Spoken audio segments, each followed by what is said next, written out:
The wind carried whispers that morning, whispers of men whose names would echo through history. At the head of the Crusader column rode a king whose reputation was already the stuff of legend, Richard the Lionheart. Towering, relentless, a commander who preferred the front line to the throne room. His army believed he feared nothing, but even he understood the razor's edge he walked that day. To his right marched the Templars, an elite brotherhood of warrior monks bound by vows and hardened by decades of warfare. Their white mantles, stained with dust and sweat, hid men who believed death in battle was a privilege. Behind them were the Hospitallers, grim veterans dressed in black, protectors of pilgrims, and some of the fiercest cavalry on earth. They were famous not for their faith, but for their stubborn, unbreakable discipline, though on this day, even their patience would be tested beyond its limits.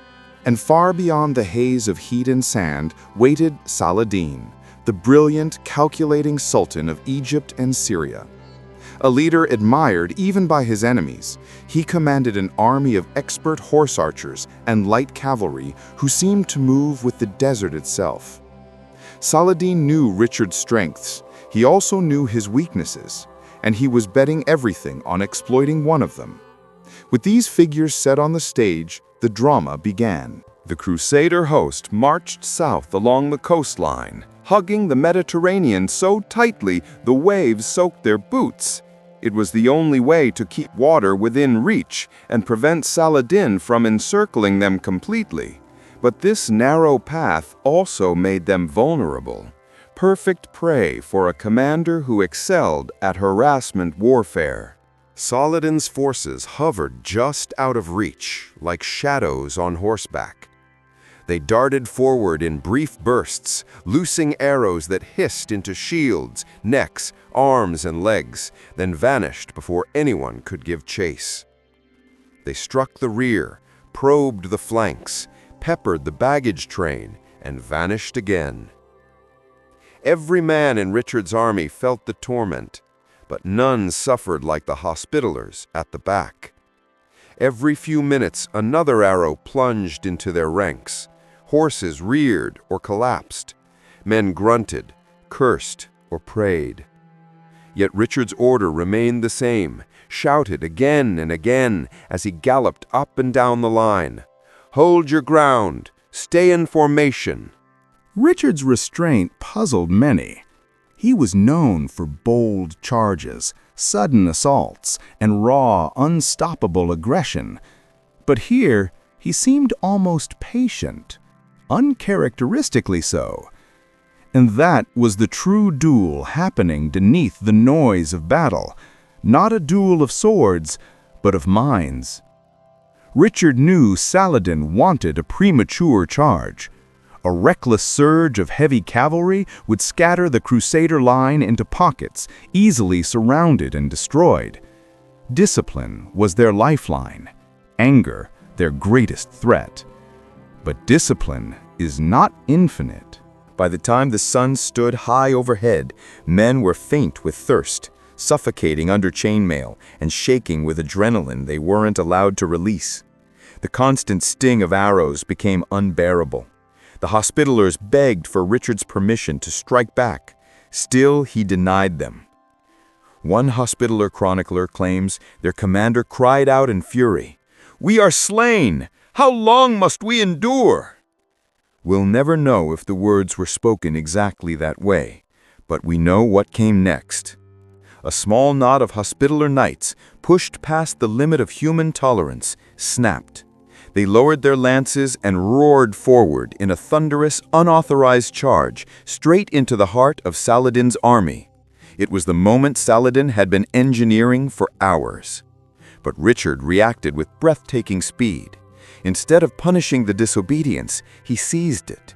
He lifted his sword high, turned to his commanders, and unleashed the order that had been burning inside every knight since dawn. Charge! The effect was instant. Like a dam bursting, the entire Crusader cavalry surged forward in perfectly timed unison. Templars, Hospitallers, English knights, French knights, Flemish lancers, thousands of pounds of muscle, armor, and fury slammed into Saladin's lines like a living battering ram. The ground trembled beneath the impact, shields shattered, horses collided with such force that the crash echoed above the screams. Richard himself led from the front, his great warhorse plowing through the chaos, his sword swinging in arcs that carved space around him like a moving fortress. For the first time in the campaign, Saladin's army reeled backward. The Sultan tried to stabilize the line, sending in reinforcements, repositioning archers, and coordinating countercharges. But Richard maintained relentless pressure.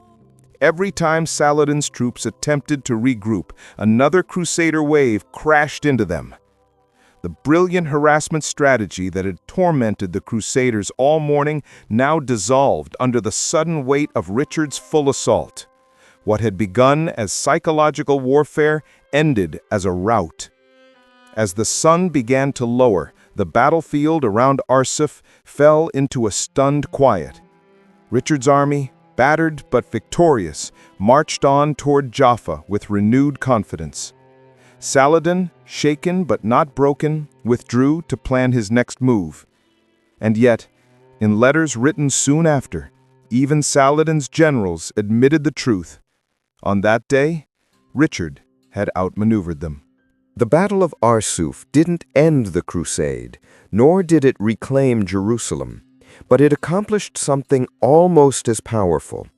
It shattered the idea that Saladin was invincible, restored Crusader morale, and cemented Richard's place as one of the most formidable battlefield commanders of the Middle Ages. And for the men who survived that blazing march along the sea, men who had endured fear, thirst, agony, and finally triumph, the memory of Arsuf became a testament to the moment when discipline held, courage surged, and a king turned the breaking point of his army into the turning point of the war. Enjoying this journey through history? Smash that like button, hit subscribe, and ring the bell so you never miss a 5-minute dive into the past. Got a historical mystery or epic story you want us to cover next? Drop it in the comments. Your idea could be our next episode on History in 5.